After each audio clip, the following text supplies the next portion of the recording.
Ang intense ng mga kaganapan ngayon sa abot kamay na pangarap sapagkat mangyayari na nga ang matagal nang hinihintay ng lahat na makulong ang bruhang si Moira.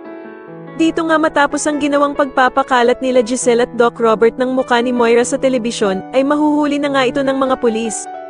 Samantala ay magagalit nga ng sobra si Zoe at susugudan nga nito si Doc Robert dahil sa ginawa nitong live broadcast kay Moira, at sasabihin nga nito na napakalaking kasiraan daw sa pamilya nila ang ginawang pag-broadcast nila Doc Robert at Giselle sa ina niyang si Moira. Pero sasagutin nga lang siya ni Doc Robert na wala na daw siyang pakialam kay Moira, at ang gusto na lamang nga daw niya ay mahuli ito at magbayad sa nagawa nito sa ama niyang si Don Pepe.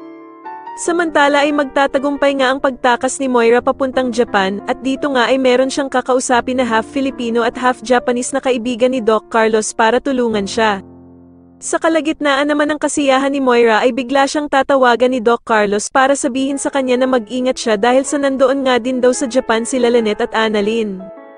Kaya naman ay biglang magbabago ang mood ni Moira at sisisihin pa nga nito si Doc Carlos kung bakit siya sa Japan dinala samantalang alam naman nito na naroroon nga daw pala sila Annalyn at Lynette. Sa kabilang banda naman ay makakapagkita na nga sila Moira at ang taong susundo sa kanya para tulungan siya. Pero kamalas-malasan nga lang ni Moira dahil sa wala siyang kaalam-alam na makikita siya ni Annalyn na nasa likuran lamang nito.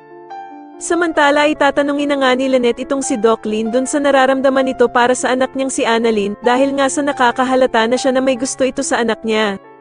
Sa tingin niyo dito na nga din kaya mabisto ng mga pulis na kasabwat itong si Zoe at Doc Carlos sa naging pagtakas ng bruhang si Moira, mas lalo na nga talagang nagiging exciting ang mga susunod na kaganapan kaya naman ay mas lalo pa nating abangan ang mas lalong gumigandang abot kamay na pangarap. Maraming salamat po sa inyong panonood at sana po ay ma-subscribe niyo ako. Maraming salamat po.